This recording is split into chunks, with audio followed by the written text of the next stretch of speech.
Ravi de vous voir aussi nombreux pour cette conférence donc sur l'IoT, donc le monde des objets connectés. Je vais me présenter, je suis Mick Lévy, je suis directeur de l'innovation business pour le groupe Business et Décision. Je vais vous présenter tout de suite Business et Décision. Mais mon rôle, c'est d'accompagner nos clients dans l'adoption de nouveautés, qu'elles soient technologiques, de nouvelles compétences, de nouveaux usages. Et ce, au sein du groupe complet, sur l'ensemble des géographies sur lesquelles on intervient.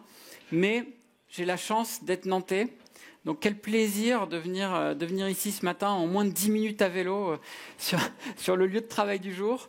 Et quel plaisir de vous rencontrer pour parler de la data. Alors juste avant moi, il y avait sur cette même scène les data maniaques. Sachez que je suis aussi data maniaque, que c'est une magnifique initiative. Je vous invite à aller regarder sur Internet pour ceux qui n'étaient pas là avant, donc sur les data maniaques, à laquelle tous les passionnés de data pourront se retrouver et se fédérer. Quelques mots sur Business et Décision que vous nous connaissiez mieux. Donc on a un groupe de consulting, on a un groupe d'intégration de systèmes, qui a cette année 25 ans, puisque la boîte a été créée en 1992. On est 2500 consultants présents dans 12 pays et avec une très très forte empreinte en France et une très forte présence sur les différentes régions françaises, puisqu'on a près de 15 agences. On a 15 agences en France, et donc notamment sur la région nantaise où on est près de 300 consultants. Notre spécificité, c'est que on a remplacé le centre de consultants par de la data. La data, c'est au cœur de notre fonctionnement, c'est notre ADN, et sur la data qu'on travaille depuis 25 ans. Donc on a énormément travaillé sur des projets décisionnels, mais on travaille aussi sur tous les projets de big data, de data science, etc. etc.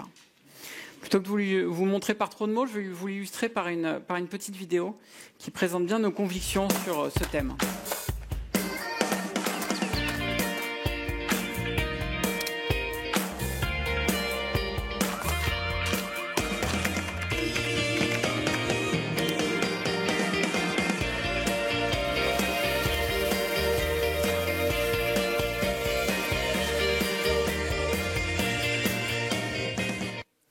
Alors voilà, tout est montré dans cette vidéo. Des datas, il y en a partout. Grâce aux objets connectés, grâce à l'Internet des objets, c'est le thème de ce dont on va parler. Il y en a partout. Et si on arrive à bien gérer ces données, à bien les appréhender, à mettre en place tous les outils qui vont permettre de créer de la valeur, alors on va pouvoir faire pousser des arbres de plus en plus verts, voire des forêts, irriguer tous les services de l'entreprise, du marketing, de la R&D, dans les labos, dans les hôpitaux, et créer énormément de valeur par la data. C'est ce auquel on croit chez Business et Décision, à tel point qu'on a créé ce credo qui est celui du ROI au carré. C'est ce qu'on cherche à viser, à faire atteindre à nos clients. Donc, dégager du retour sur investissement par le return on information, par le traitement de l'information, par le traitement de la data. C'est notre credo, c'est ce auquel on croit. Et je vais tenter de vous montrer sur la demi-heure qui suit un certain nombre d'applications, un certain nombre de convictions qu'on a autour de la data et de la révolution qui est amenée sur cette data par les objets connectés qui, eux, nous amènent énormément d'informations sur ce qui se passe au quotidien. Alors, c'est ce qu'on va voir tout d'abord. Donc, effectivement, ce qu'on voit, c'est que les objets connectés et la data, c'est un peu le duo gagnant et que l'un ne va pas aller sans l'autre si on veut en extraire un maximum de valeur. Alors, je démarre toujours mes conférences par cette phrase qui malheureusement n'est pas de moi. J'aurais adoré l'inventer, mais ce n'est pas le cas. La data, c'est le pétrole du XXIe siècle. C'est le cabinet d'analyse Gartner qui l'a dit. Cette phrase, elle dit tout. Le pétrole est une matière première qu'on a découverte il y a déjà plusieurs décennies, mais de laquelle on invente encore des nouveaux usages, des nouvelles matières premières, des nouveaux textiles. La data, c'est exactement pareil, sauf que c'est une toute nouvelle matière première. On vient en réalité de la découvrir. Et de cette data, il faut maintenant en inventer tous les usages. Et c'est ce à quoi on s'emploie maintenant, tous les jours, à inventer de nouveaux usages, à innover, à dégager de la valeur par cette data. Mais j'ai une bonne nouvelle, c'est que vous n'avez pas besoin de vous appeler Total, Shell ou BP pour mettre en place des infrastructures incroyables pour pouvoir exploiter cette data. La data est simple à exploiter, c'est à la portée de toutes les entreprises, c'est à la portée de toutes les organisations, et vous allez tous pouvoir créer de la valeur en exploitant correctement les informations et la data. Alors l'autre bonne nouvelle, c'est que des data, il y en a énormément, grâce aux objets connectés. On a beaucoup entendu parler du terme Big Data, qui est un mot en fait, un mot valise dans lequel on met beaucoup de choses, un mot marketing surtout. Mais grâce aux objets connectés, on attaque le vrai Big Data. dans sa dimension volumétrique. Jusque-là, on pouvait traiter des données clients, etc. On avait beaucoup de données, mais ça restait gérable par des technologies traditionnelles. Là, on entre dans le vrai monde du big data, avec des volumes de données qui n'ont jamais été atteints et qu'on ne saurait pas traiter dans des bases de données relationnelles, traditionnelles, ou par des moyens habituels qu'on est habitué à voir dans les entreprises. Pourquoi ? Parce qu'il y a une explosion du volume d'objets connectés. IDC nous disait l'année dernière qu'il prévoyait qu'il y aurait 80 milliards d'objets connectés en circulation. Sachez que déjà, depuis plus d'1 an, il y a plus d'objets connectés que d'êtres humains sur Terre et que ces objets connectés vont générer énormément de données. Là aussi, il y a une projection d'IDC qui s'amusait à regarder quel est le volume de données mondial qu'on a au global, fait par l'ensemble des entreprises, fait par tout ce qu'on crée sur les réseaux sociaux, fait par l'Internet des objets. Et on voit que depuis l'avènement des Internet des objets, à peu près vers 2016, le volume va exploser et continuera d'exploser. On n'en est qu'au démarrage du vrai big data en termes de volume, et il va y avoir énormément de données. Et évidemment, toutes ces données vont être porteuses d'une valeur hyper forte. Alors pourquoi ? Là, j'ai une phrase, c'est moi qui l'ai inventée, celle-là, j'en suis assez content. Moi, j'ai tendance à dire que les objets connectés, c'est l'intimité, et la data, c'est l'intelligence. Et si on veut créer des systèmes qui apportent beaucoup de valeur, alors il va falloir gérer les deux. Les objets connectés, c'est l'intimité. Pourquoi ? Parce que les objets connectés, on les porte sur nous. C'est le cas de notre smartphone. C'est encore plus fort quand on a des bracelets connectés. C'est encore plus fort quand on va avoir des textiles connectés, ce qu'on appelle les wearables. On en parle pour les êtres humains, mais ça s'applique aux machines. On parlait à l'instant des vaches connectées. On travaille sur un projet de vaches connectées.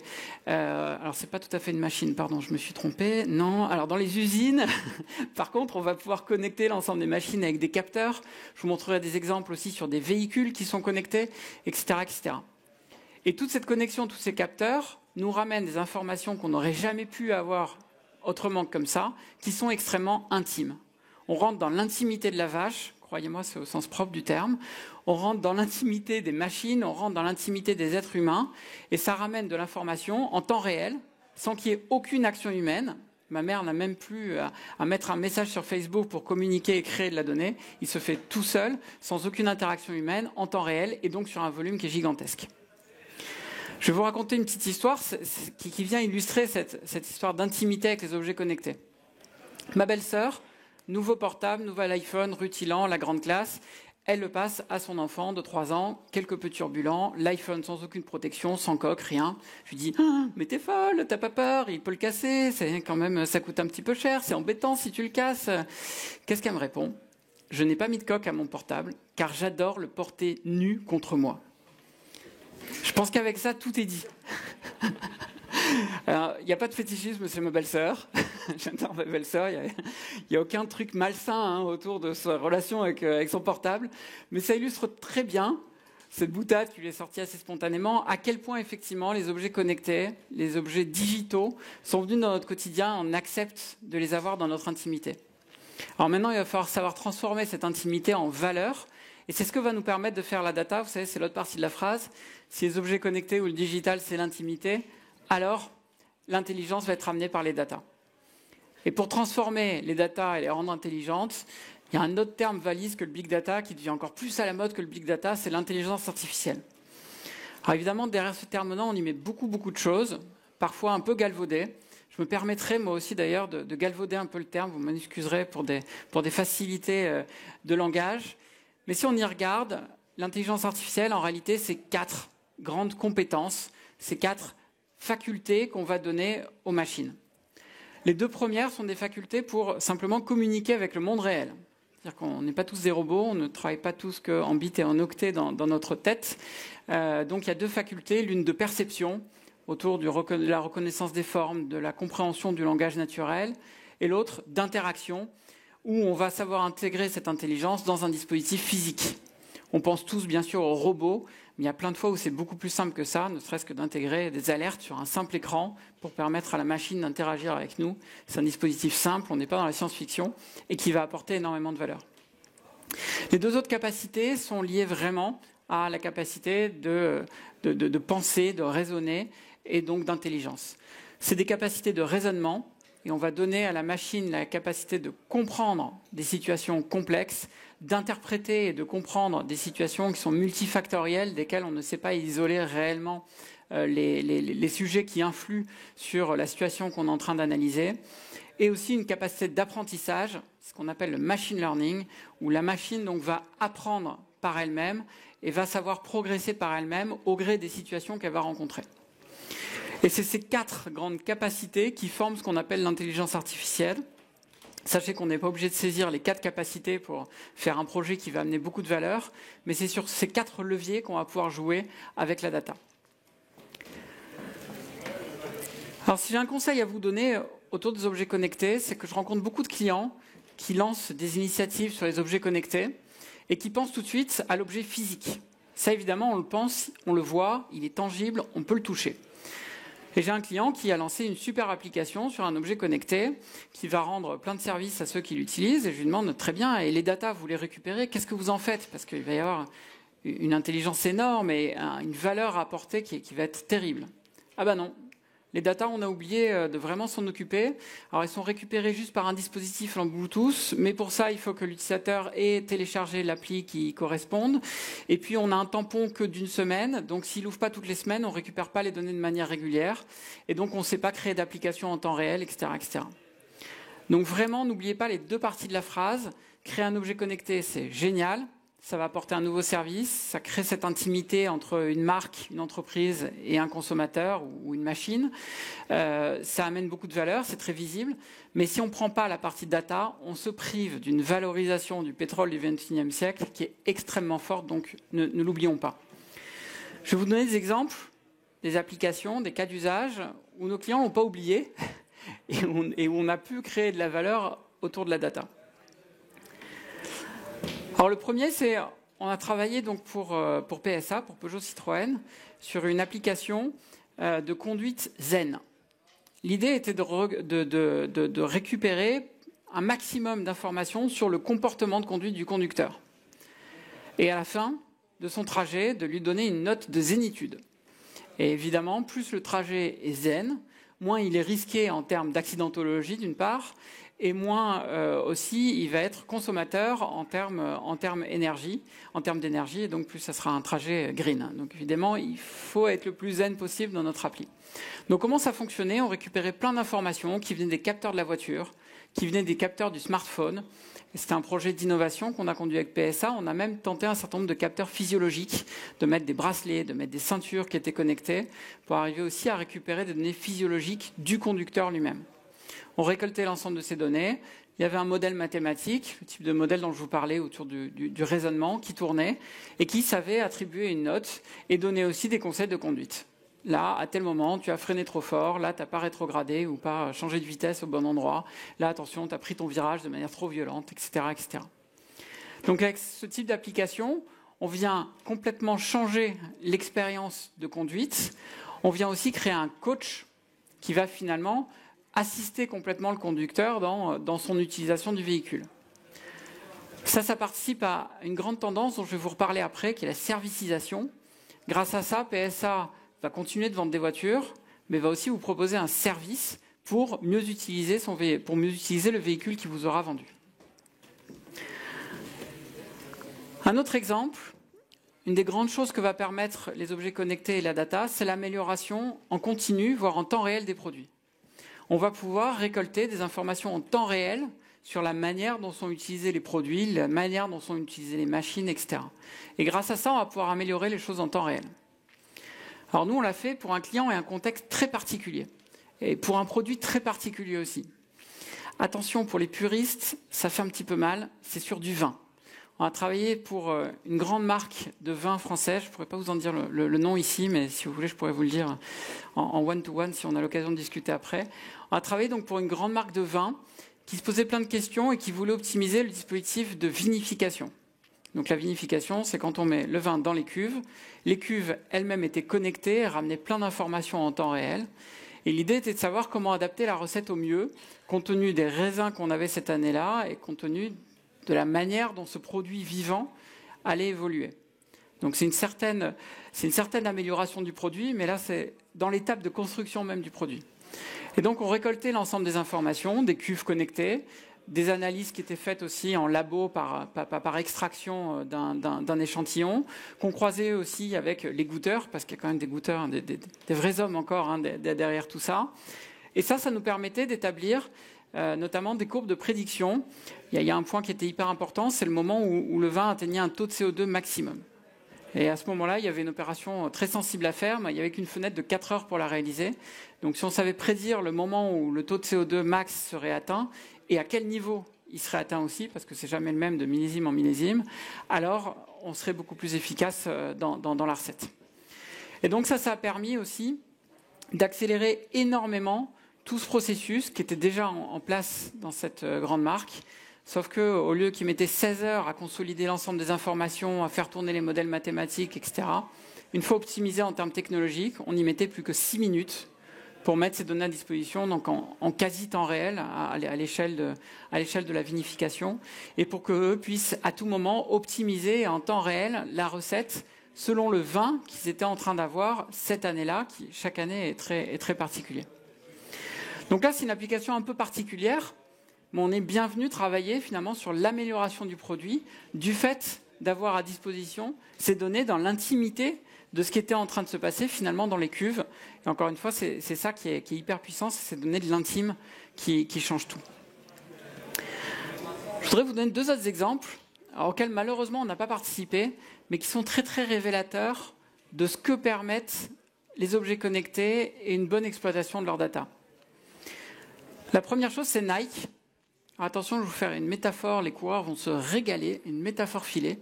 Nike était en perte de vitesse, sur la vente de ses chaussures de running. Ils sont revenus dans la course, ils sont revenus dans la course en lançant des chaussures connectées. Alors qu'est-ce que c'est des chaussures connectées? C'est des chaussures qui sont bardées de capteurs et qui donc, je suis pas un grand sportif, mais visiblement qui vous donnent un certain nombre d'éléments sur votre foulée, sur votre poids, sur le nombre de fois où vous êtes entraîné, le nombre de kilomètres que vous avez fait, le type de terrain sur lequel vous êtes passé, etc. Et ils ont assorti cette chaussure connectée d'une appli qui est gratuite, qu'on peut tous télécharger et utiliser, qui s'appelait Nike Plus dans les premières versions, et qui est un véritable coach sportif. C'est-à-dire que cette appli, elle enregistre tous vos efforts sportifs, encore plus si vous avez la chaussure connectée, elle les enregistre d'autant mieux, et à partir de ça, elle vous donne des conseils. Elle vous donne des conseils sur le meilleur moment pour courir, sur quel type de parcours il faudrait faire, le nombre de kilomètres qu'on doit courir à tel moment, est-ce qu'il faut accélérer la foulée, etc., etc. Avec ça, Nike change complètement sa vision du marché. Nike continue d'être un vendeur de chaussures, évidemment, ils font des produits et ils vendent ces produits, mais d'un seul coup, ils fournissent un service avec leurs produits pour mieux utiliser le produit. Et ça change tout. D'un seul coup, Nike, ça devient votre coach sportif. D'un seul coup, Nike devient même votre premier supporter. Vous l'avez toujours dans votre poche. Et il vous encourage. Allez, on va courir ensemble, c'est parti. Et ça change vraiment toute l'image que prend la marque vis-à-vis des consommateurs, et donc un positionnement totalement différent et qui a une beaucoup plus forte valeur ajoutée que la simple vente de chaussures. Vendre des chaussures de sport, il y a des dizaines de marques qui en font. Vendre non seulement des chaussures, mais quelqu'un qui est juste derrière votre épaule pour vous conseiller et vous accompagner dans votre effort sportif, ça c'est évidemment beaucoup plus rare. Alors il y a une autre marque qui est allée encore plus loin même dans ce raisonnement-là, c'est Pirelli. Alors Pirelli, ils ont créé des pneus intelligents. Alors je le précise tout de suite, c'est pour des flottes de camions, donc on n'est pas dans le domaine du particulier, on est dans le domaine du B2B, sur des flottes de transport routier. Et donc ils ont créé ces pneus connectés. Le pneu est bardé de capteurs, on les voit un petit peu sur l'image à gauche. Il aussi ramène tout un tas d'informations sur le comportement de conduite, sur la route sur laquelle on passe, sur la charge du camion, etc., etc. Ils ont assorti ces capteurs d'une appli qui va vous permettre de dire tel pneu, suivant la charge qu'on a pour le camion ce jour-là, doit être gonflé à temps, et tel pneu à temps, et tel autre à temps, etc., etc., pour avoir un équilibrage parfait. La promesse qui est derrière ça, c'est de gagner 1 000 € par an et par camion en termes de carburant. Donc ça, c'est la première lame de ce cas d'usage chez Pirelli. Ils créent une application et ils deviennent là encore un coach de conduite et qui en plus vous fait directement gagner de l'argent. Donc il y a un retour sur investissement qui est direct. Deuxième lame, grâce à ça, Pirelli a totalement personnalisé ses contrats, puisqu'ils savent récupérer en temps réel des informations sur la manière dont sont utilisés finalement leurs pneus, sur les routes sur lesquelles on passe, sur les comportements de conduite, etc. Et donc, ils vont personnaliser l'ensemble des éléments de la relation client entre Pirelli et ses clients. Donc, ils vont personnaliser les contrats, ils vont personnaliser les services, ils vont même aller jusqu'à personnaliser les tarifs des contrats de maintenance liés aux pneus. Donc ça, c'est la deuxième lame, c'est la personnalisation. Et la troisième lame est encore plus forte, ce qu'on appelle la monétisation, puisque Pirelli va revendre ses données. Il les revend à qui? Eh bien, il les revend à des assurances qui sont évidemment extrêmement intéressées pour savoir quel est le comportement de conduite d'une flotte et pour que l'assurance puisse elle-même adapter, personnaliser éventuellement son tarif. Je vous le redis, on est dans le monde des entreprises, ça ne s'adresse pas encore à chacun de nous, même si les assureurs s'y mettent un peu. Mais là, du coup, les assureurs, eux aussi, vont pouvoir personnaliser la relation. Donc ce cas d'usage est vraiment surpuissant. On n'y a pas travaillé, nous, directement, c'est dommage. Mais il a tous les ingrédients de ce qu'il faut chercher à faire dans une initiative d'objets connectés avec de la data. On est sur la servicisation, donc on fournit un service en plus de vendre notre produit. On fournit le coach de conduite avec tous les bons conseils qui font gagner de l'argent en plus de vendre des pneus. On personnalise. Grâce à la data, on sait personnaliser la relation et même personnaliser les tarifs. Et en plus, on monétise, puisqu'on arrive à revendre les données à d'autres entreprises. Et donc, on crée même une nouvelle ligne business qui est dédiée aux données. Donc ça, c'est vraiment le cas d'usage que je trouve un des plus aboutis sur le marché. Je serais curieux d'ailleurs de savoir jusqu'où est allé Pirelli. C'est un article de presse duquel les éléments sont retranscrits ici. J'aimerais vraiment savoir jusqu'où ils sont allés en réalité. Mais même s'ils ne sont pas allés aussi loin que ce que ça semble dire, le cas d'usage est passionnant et je trouve très inspirant parce qu'il a pris tous les ingrédients, toutes les recettes qu'il faut chercher à assembler dans ce type d'initiative. Alors comment on s'y prend? Après avoir vu ces quelques cas d'usage, qui j'espère vous auront inspiré pour vous-même, comment on s'y prend? D'abord, qu'est-ce qu'il faut mettre en place quand on met en place des objets connectés? Alors, on a établi une espèce de pyramide de Maslow des besoins de l'IoT, des objets connectés. La première chose, c'est des besoins physiques. Évidemment, il nous faut l'objet en lui-même. Ça semble bête, mais ça commence par là. Il faut qu'on puisse amener du courant dans l'objet en lui-même, etc., etc. La seconde partie, c'est des éléments de sécurité. Il y a eu plusieurs conférences d'ailleurs sur ce sujet aujourd'hui. Évidemment, il faut sécuriser les objets connectés, d'autant qu'ils recèlent des informations qui sont confidentielles. Je vous le disais, c'est des informations qui viennent dans l'intimité, donc c'est un besoin fort. Troisième besoin, c'est des besoins de connectivité. C'est ce que je vous disais, si on se contente juste de se dire bon, on va le connecter en Bluetooth et puis on récupérera les données le jour où le gars voudra bien ouvrir l'appli qu'il n'aura peut-être même pas téléchargé, on perd tout.